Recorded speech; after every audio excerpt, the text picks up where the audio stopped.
Hi, so what I'm going to do here for you is a breakdown of a couple of big country songs. And the first one I'm going to show you is one that's been requested this week, is one of my favourites, and it's Restless Natives. So what I'm going to do is I'm going to play two versions of it. I'm going to play the original version as per the soundtrack with the Ebow intro, and afterwards I'm going to play the second version, which is the live version, which the band have been doing for over 30 years now, with no Ebow involved in it.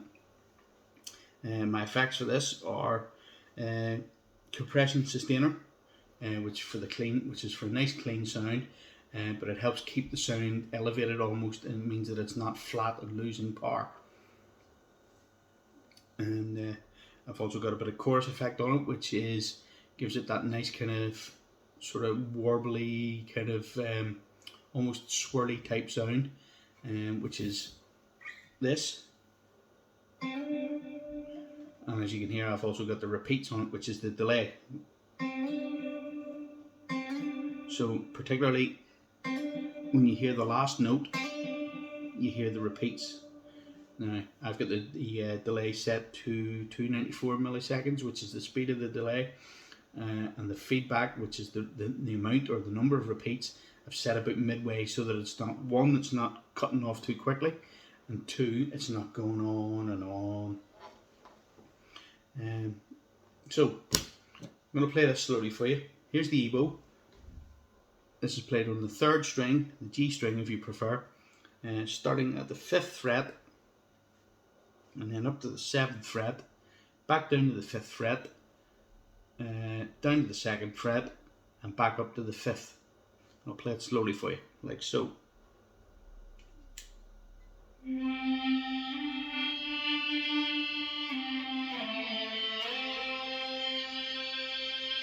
Okay, I'll play it slowly again.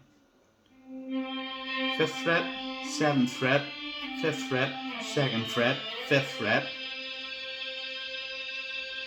Okay, and after that you jump right up the fretboard to the 12th fret, and the next section is played 12th fret, 14th fret, 17th fret, back down to the 14th, back down to the 12th, hammer on the 14th, finish on the 10th. I'll do that again slowly for you. 12th, 14th, 17th, 14th, 12th, hammer on 14th, 10th.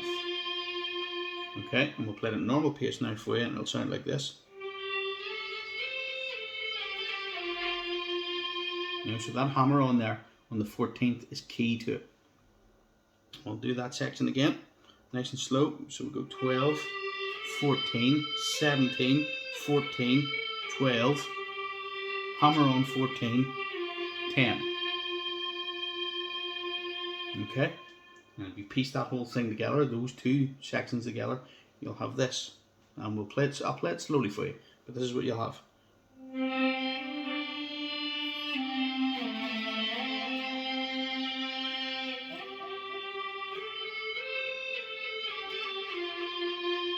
And then drop back down and play 5th, 7th, 5th, 2nd, 5th. And then back up again to the 12th, 14th, 17th, except this time you're going to incorporate the 19th fret, back down to the 17th, back up to the 19th. Now, if you speed that up, that's a hammer on with the 17th and the 19th. Like that.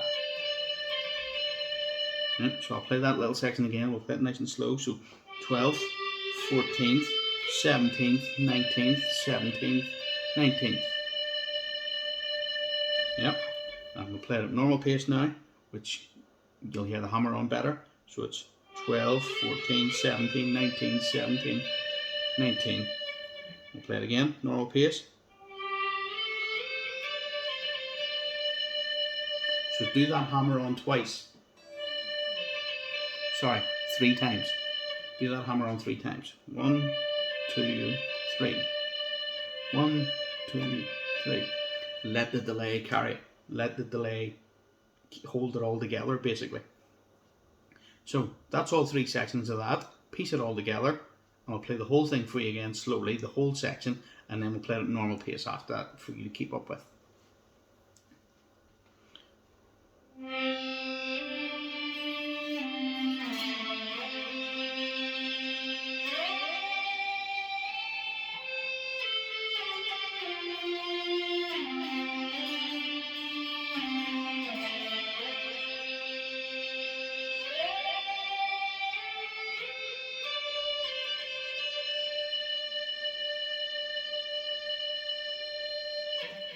Okay, and now we'll play it at normal pace for you.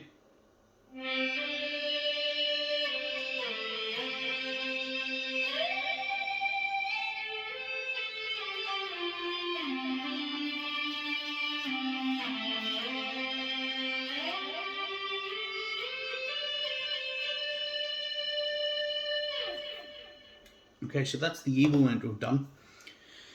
Now, as promised, here is the other version, which is the live version, no Ebow involved. Played on the bridge pickup this time for that more slightly sharper sound, and with a bit of overdrive on it. Nothing too heavy, just a nice warm overdrive. Vintage overdrive is what the effect that I'm using.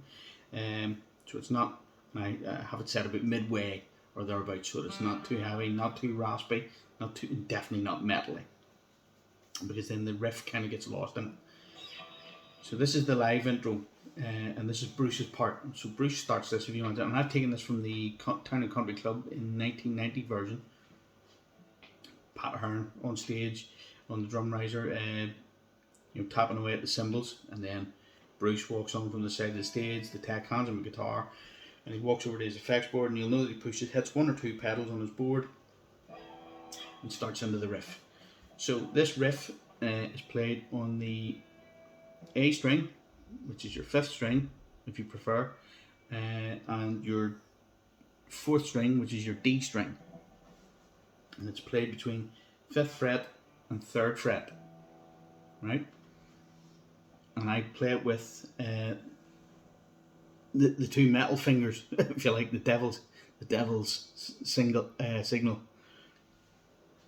And I find it much easier to play with 1st finger and 4th finger rather than 1st finger and 3rd finger, which is, some people tend to play their power chords like that.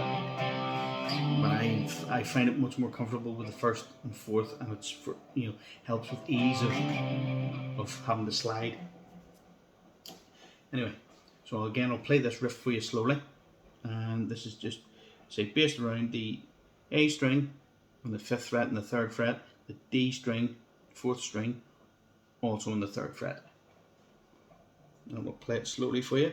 And again, as I say, I'm using a bit of vintage overdrive with a bit of delay on it. The delay this time, the repeats, or the milliseconds rather, set at 332 or thereabouts, which makes it a bit slower than the previous delay for the intro, for the Ebow intro.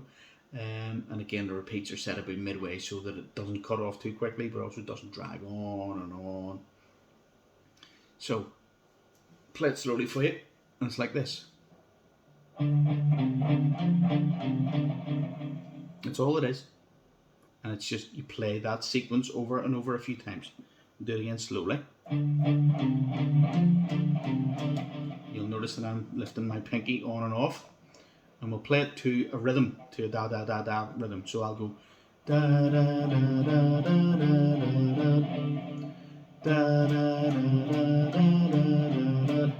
So that's all I'm doing, is playing those two strings, the 5th string, which is the A string, the 4th string, which is the D string.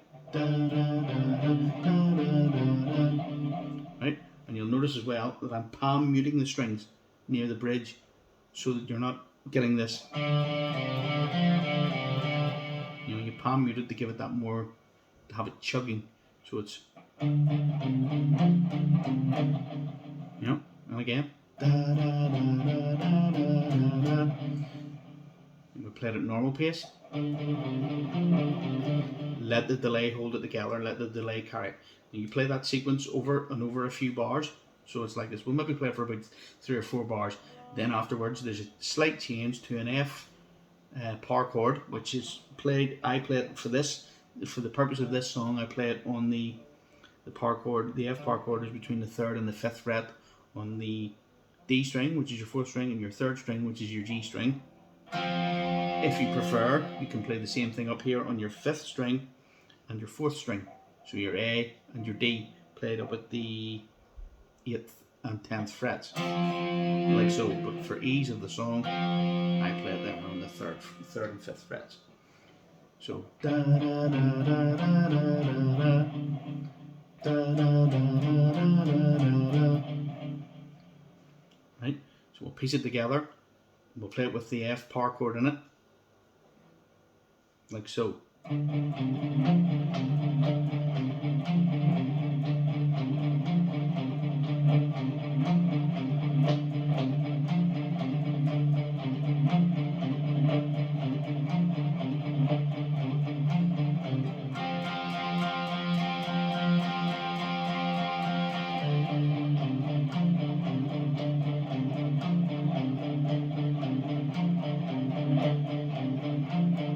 And that's it. That's all you play for that intro. I hope you've enjoyed watching this slight video, this short video tutorial kind of thing. Hopefully you've picked up some ideas from it. Next video we're going to actually show you how to play the main riff of the song and the lead guitar parts in it. See ya.